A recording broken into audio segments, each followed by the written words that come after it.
On this episode, I'm going to tell you how I would market my funeral home.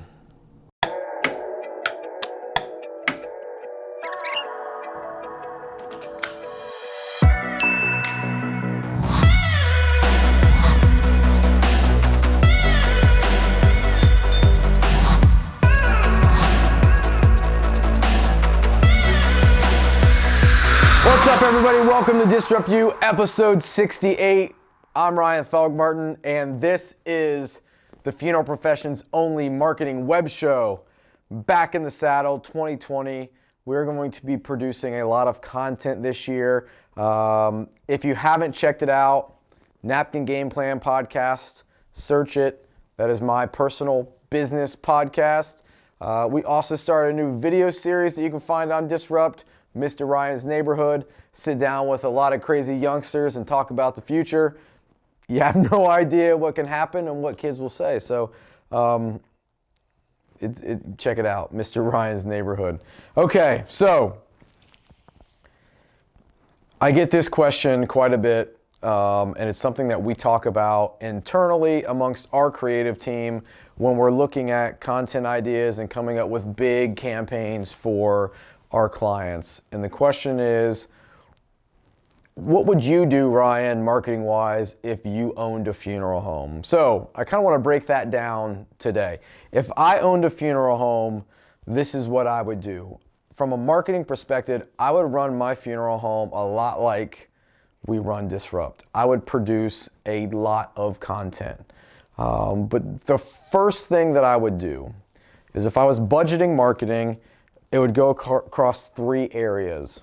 One, dominant, 80% of my budget would be social media. 10% of my budget would be spent on Google AdWords. 10% of my budget would be spent on community events. So going out and volunteering, donating the community things. And if that community involvement warranted a little bit more spend, I would pull that money and I would make sure that would happen, because you're never going to be able to replace a handshake with digital marketing or social media marketing. It's a great opportunity to build upon those handshakes. It's a great opportunity to build relationships, but that person-to-person, knee-to-knee conversation handshake is not going to be replaced by something online in a small community setting. So that's kind of how I'd break my budget out. Would I be doing anything traditional marketing-wise? Absolutely not. I would be spending some money on some lunch and learn events, which I would throw in that community involvement. I would amplify those through social media. I would find a content person. So I would not spend a lot of my time meeting with families. Like, I think that in some scenarios, as the owner of the funeral home, there's a lot of opportunities for you to meet with families, and families want to meet with you, and families want to see you, because that's the connection, and I understand that. So you probably have to meet with families when you can. However, being the face and actually running the business and not working in the business is going to be far more valuable. So being able to be the one that's out into the community doing the events, being able to be the one that leads the lunch and learn events.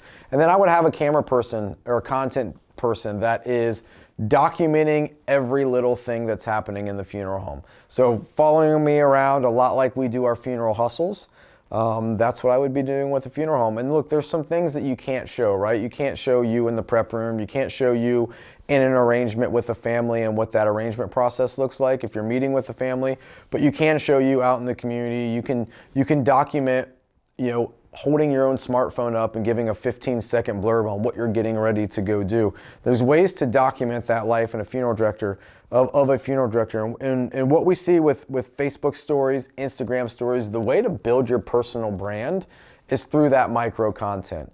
And at the end of the day, 80% of your business is relationship driven. So families do want to see you. And that may mean that there are some families that you have to meet with, but being able to help your staff leverage social media as well is a huge proponent of that, and allowing them to build their personal brands by modeling after what you do. So if I am a funeral home, I am creating content, both digitally, written content on a blog, I'm engaging on multiple platforms, dominantly Facebook, running Facebook ad campaigns for engagement, and then retargeting Facebook ad campaigns for leads.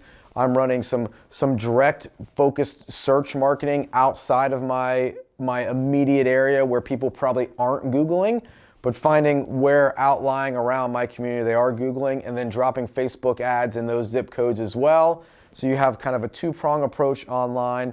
61% of families that engage with a funeral home are doing so through a mobile device only. So making sure that whatever I'm doing marketing-wise is built for that mobile interaction.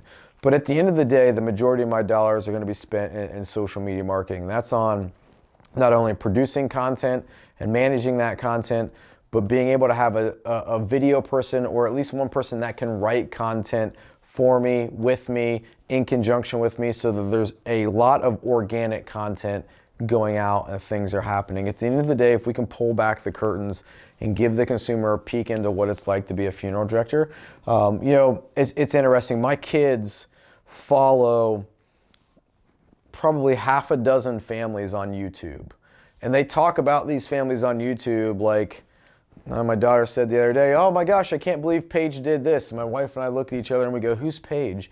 And we go, Quincy, who's Paige? Oh, it's one of my YouTubers. Like they're best friends. That's how we talk about them.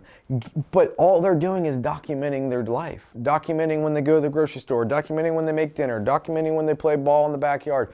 Like document, document. Creating content at scale, that is what I would be doing at the funeral home level.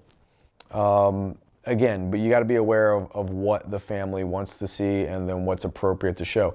I'd also be answering a lot of questions. Like I think it's extremely undervalued, the ability to pull up a smartphone like this, hold it up, and answer a 30-second question. Like the accessibility we have to create content with a device like this is unbelievable. And answering questions that are questions that a lot of families ask, or questions that are kind of borderline of like, should we talk about that or not, but are more hard-hitting and valuable. And then answering questions that are more lighthearted. What's the funniest joke that I've ever heard told at a funeral? What's the craziest thing that's ever happened at a funeral? Like, all these funeral directors want to go to news publications, and when they retire, they want to write books about all these crazy things. What if you talked about some of those crazy things while you were a funeral director, and you grabbed that attention in your community and we're able to serve families at a higher level, and we're that transparent look? I mean, at the end of the day, transparency, like you're never going to trump that transparency. So the more real that you can be, the more accessible you can be. Look, there's a lot of you that follow me and know a whole lot about me simply because I'm very transparent and very open. A lot of what we do on a daily basis is documented. A lot of my own personal social media is documented, and where we're traveling and vacations and hobbies and those things. It's leveraging that. It's funny that, I'm friends with a lot of funeral directors on Facebook who, through their own personal social media, are very transparent and then do nothing on the funeral home side. So being able to kind of open that lens and get a look at inside the funeral home, and you don't need a reality show to do that anymore. You don't need A&E to come in with a bunch of camera crews and film that content. You've got a smartphone and you've got somebody standing there. Give them the smartphone and start documenting some of the things that are happening. But I would spend a massive amount of money in Facebook ads. And when I say massive amount of money, thousands of dollars a month in Facebook ads. Look, I challenge somebody to call us and say, Ryan, we have $20,000 to spend in social media. Do you know what we could do with $20,000 over the course of a year on a social media campaign? It would be monumental for your business.